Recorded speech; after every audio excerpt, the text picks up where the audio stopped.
가정에서나 교회에서나 어느 단체에서도 행사가 많이 있습니다.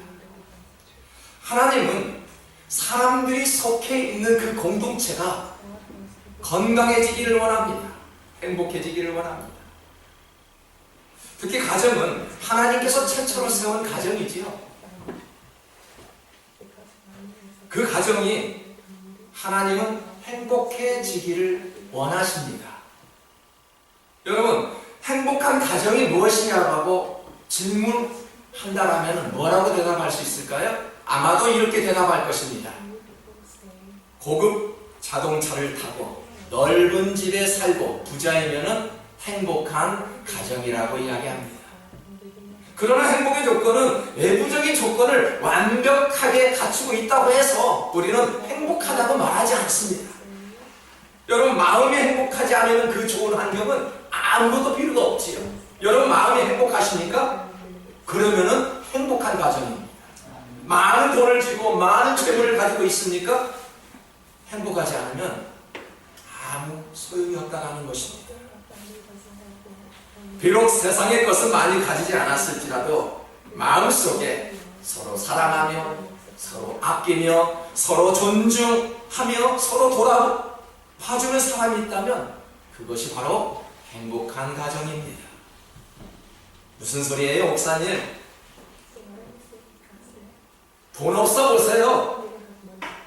무시당하고요, 아무것도 할 수 없습니다. 그렇게 말할 수 있죠. 이런 세상의 인식과 기독교의 가치관이 충돌하게 되면 어떻게 될까요? 여러 가지 현상이 벌어집니다. 첫 번째는 돈을 따라가는 사람이 있지요. 어떤 이들은 진리를 쫓는 사람이 있죠. 어떤 이들은 돈과 하나님과 양발을 내디디며 함께 가는 이도 있습니다. 여러분은 어느 쪽입니까? 마태복음 6장 24절에서는 하나님과 재물을 겸하여 섬길 수 없다라고 이야기합니다. 신앙인들이 나는 하나님보다 돈을 더 사랑해 라고 노골적으로 말하는 사람은 한 분도 없을 것입니다. 여러분은 어떠세요? 나는 하나님보다 돈을 더 사랑해 라고 당당하게 말할 수 있는 사람 계시나요? 아닙니다. 아마도 없을 것입니다. 우리가 입으로는 하나님을 사랑한다고 하면서도 정작 실제 삶에서는 더 돈을 사랑하고 우리가 하나님과 돈을 겸하여 섬길 수 있는 그런 환경에 노출되어 살아갑니다. 옳은 가정의 달이라 더욱 강조하고 싶은 것이 있습니다.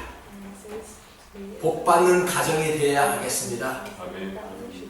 여러분, 여러분의 가정이 정말로 월을 맞이해서 복받는 그런 가정으로 변화되는 그런 복된 가정이 되시기를 주님의 이름으로 축복합니다. 여러분, 축복은요 사람이 할 수 있지요.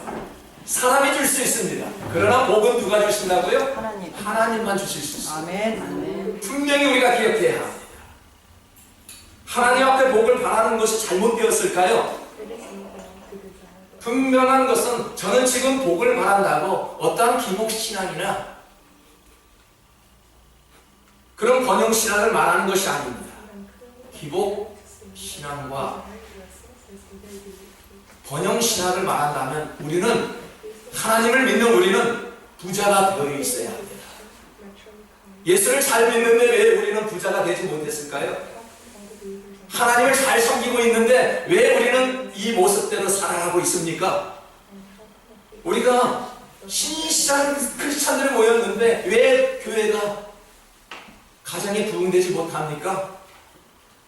집안채 없고 쉴만한 물가가 없으면 하나님의 복이 덜 임했을까요? 아니면 좋은 직장, 좋은 학교에 다니면 복을 많이 받는 사람이었습니까? 우리는 복의 개념을 잘 알아야 합니다. 무엇이 복입니까? 내가 원하는 복과 하나님께서 주시고자 하는 분명히 다르지요. 복받는 가정, 복받는 자신이 되기를 위해서라면 내가 원하는 것을 하나님을 맞추는 것이 아닙니다. 하나님이 하나님이 원하는 것에 나를 맞춰 나가는 것이 바로 복받는 길입니다. 하나님이 원하는 것에 나를 맞춰 생활하며 하나님 중심으로 사는 것이 바로 복 있는 사람이라고 말할 수 있습니다. 이것이 복받는 가정입니다. 본문 1절에서는 여호와를 경외하며 그의 길을 걷는 자마다 복이 있도다 라고 하였습니다. 하나님을 경외한다는 말이 무엇일까요? 하나님을 경외한다는 말은 두려워한다, 무서워하다, 그런 뜻을 가지고 있습니다. 여러분 정말 하나님이 두렵습니까? 무섭습니까? 그러면 말씀 앞에 잠잠한 것입니다. 겸손한 것입니다. 걷는다는 의미는 성품을 말하죠. 즉 행동을 의미합니다. 하나님을 두려워하는 마음으로 말하고 행동하면 좋은 성품을 가졌다라고 우리는 말합니다. 하나님의 중심으로 사는 가정을 보십시오. 언어가 다르고요, 행동이 다릅니다. 처음 만난 사람을 어떻게 판단할 수 있을까요? 처음 사람을 만나는 판단의 기준이 무엇입니까? 아마도 성품일 것입니다. 목사님이 설교를 잘하는 것이 좋을까요? 성품이 좋은 것을 원하십니까? 두 가지 다 좋으면 금상첨화겠지요. 하지만 분명한 사실은 성품이 좋아야 합니다. 아무리 설교를 잘하는 목사님일지라도 성품이 좋지 못하면 그 설교는 아무것도 아니랍니다. 설교는 좀 못해도 성품이 좋아야 교회가 건강하게 세워지지 않을까요? 우리 성도님들도 마찬가지입니다. 성품이 좋아야 합니다. 그래야만이 건강한 공동체가 되는 것입니다. 아멘. 판단하는 기준은 사람의 기준이 아니라 하나님의 기준이 되어야 합니다. 하나님은 우리의 행동이 하나님 앞에 흠없고 깨끗하고 정결하기를 원하십니다.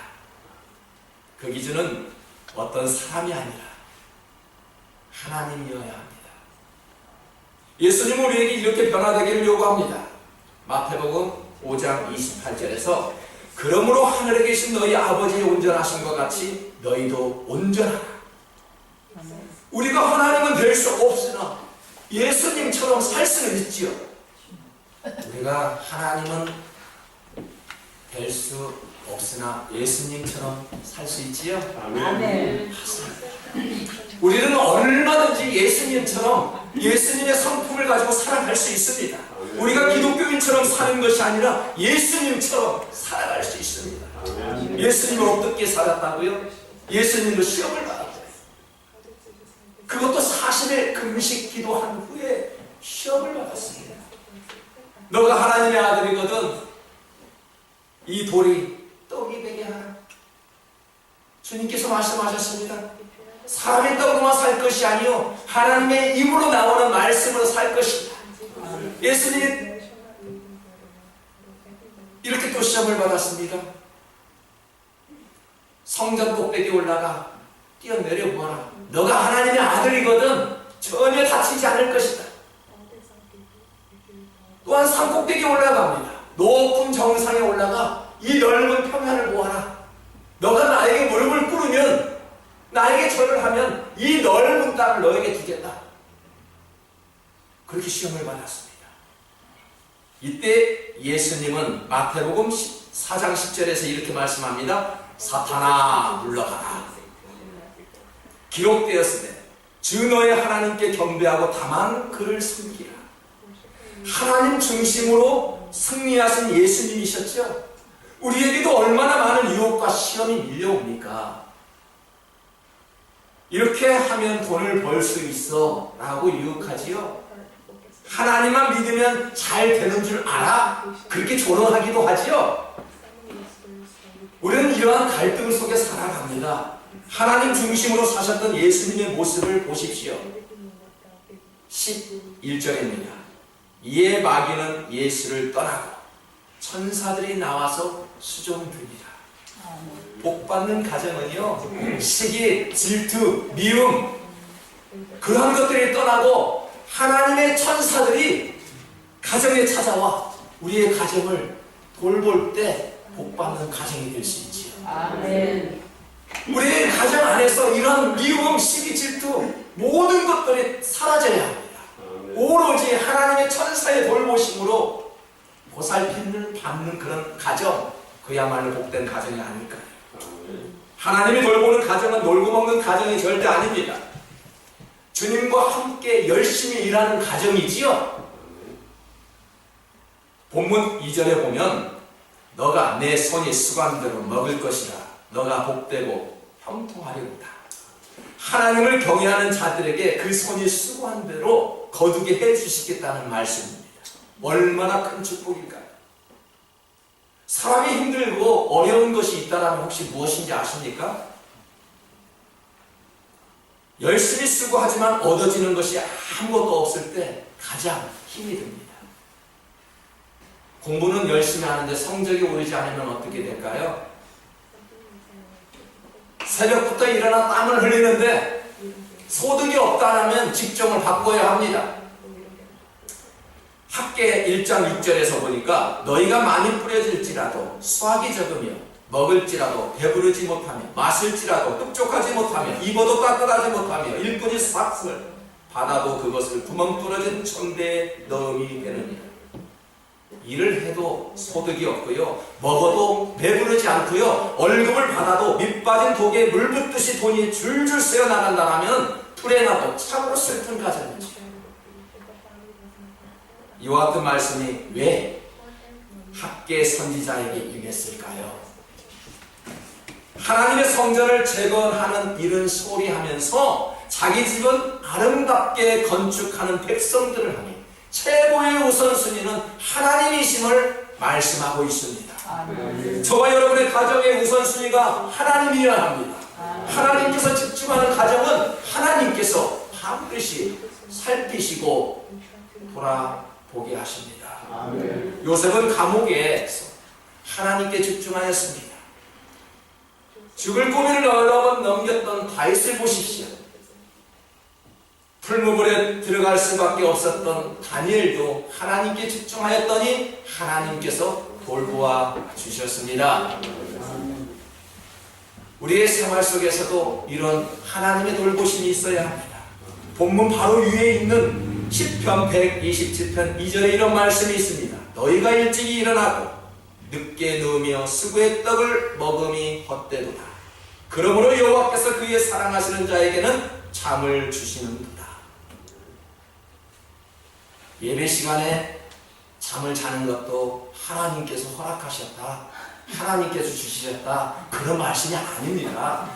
지금 이 말씀은요, 밤새도록 잠을 자도 피곤한 것처럼 하나님이 돌봐주지 않으면 그 가족들의 땀 흘리는 수고와 노고가 다 헛된 것이라고 말씀하고 있는 것입니다. 복받는 가정은요, 하나님의 약속을 믿는 가정이지요. 혹시 하나님께서 여러분의 가정에게 무엇이라고 말씀하셨나요? 뭔가의 약속을 해주셨습니다. 그 약속은 가정이 잘 되는 축복입니다. 본문 3절에 보니까 내 집 안방에 있는 내 아내는 결실한 포도나무 같으며 내 식탁에 둘러 앉은 자식들은 어린 감람나무 같으리로다. 결실한 포도나무란 한 해 동안 농사가 성공했다는 이야기지요. 하나님의 약속은 집안에 있는 아내를 형통케 하신대요. 그리고 식탁에 둘러 앉아있는 자녀들에게 잘 되게 해주시겠다라는 약속이 있었습니다. 언제 그렇게 된다고요? 언제 우리 자녀들이 잘 되고 내 아내가 형통하고 언제 그렇게 된다고 하나님이 말씀하신가요? 하나님을 경외할 때 이러한 축복이 온대. 하나님의 우선순위를 주님 앞에 둘 때 이러한 결실의 열매를 맺을 수 있다고 말씀합니다. 하나님의 약속을 믿는 그런 저와 여러분이 이런 복을 받기를 주님의 이름으로 축복합니다. 아멘. 행복한 가정이요, 복받는 가정은 저절로 이루어지지 않습니다. 여러분, 결혼하면 행복해질 것이라고 믿나요? 우리 신혼부부에게 한번 물어볼 거예요. 결혼만 하면 다 행복해집니까? 아닙니다. 노력해야 됩니다. 남편이 아내가 노력해야 행복한 가정이 됩니다. 우리 청년들 배우자를 찾고 있죠? 마치 그 배우자와 결혼하면 행복해질 거라고 믿나요? 아닙니다. 노력해야 합니다. 노력하지 않으면 절대 행복은 찾아오지 않습니다. 교회만 다니면 은혜가 저절로 주어진다고요? 아닙니다. 노력해야 합니다. 신앙생활만 잘하면 구원을 스스로 받는다고요? 절대 아닙니다. 구원을 얻기 위해서 우리는 노력해야 합니다. 사람의 노력은 그러나 한계가 있습니다. 늘 2%가 부족한 그런 인간의 마음속에 채워야 할 것이 있다면 그것이 바로 하나님의 능력이요 인간에 주신 하나님의 약속입니다. 아브람과 요게벳은 모세를 낳을 때 강에다 버리지 않고 석 달 동안 몰래 숨겨 키워왔지. 아들을 낳으면은 다 죽여야만 했던 그런 어려운 환경 속에서 살았던 시대가 있었습니다. 그 시대에는 매우 위태로운 일이었지만은 그렇게 할 수 있었던 것은 믿음 때문에 그렇게 하였습니다. 3개를 키우고 갈대 상자를 버린 것 같지만은 그것은 버린 것이 아니죠. 나일 강가에 모세를 갈대 상자에 담아 버린 것은 절대 버린 것이 아니죠. 정말로 그 마음이 버릴 때 엄마의 마음은 얼마나 마음이 아팠을까요?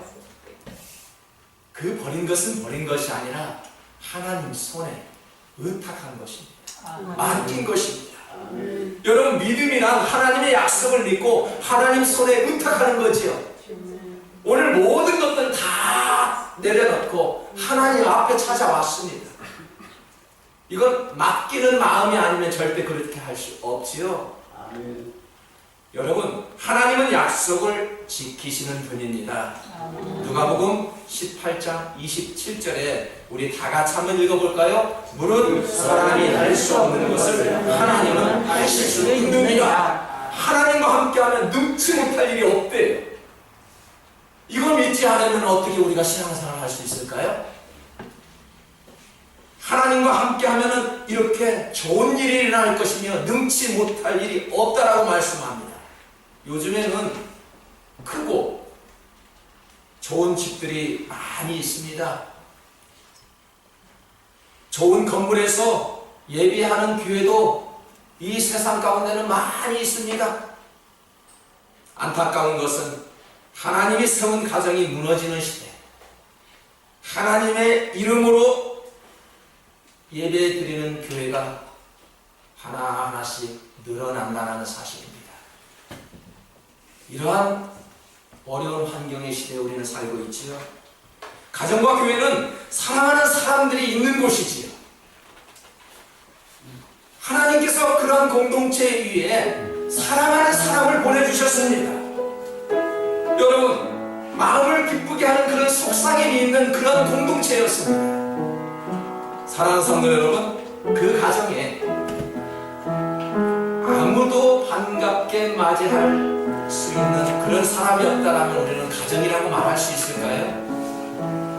하나님이 세우신 이 공동체에 만민이 기도하는 집이라고 말하는데 예수님이 사라져버린다라면 이곳이 만민이 기도하는 집이라고 말할 수 있을까요? 여호와를 경외하는 자가 복을 받는다라고 말씀하셨습니다. 저와 여러분의 가정이 예수 그리스도를 잘 숨김으로 복받는 그런 가정이 되시기를 주님의 이름으로 축복합니다. 우리 다 같이 오늘 여호와를 경외하는 마음으로 우리 주 여호와를 앙망하는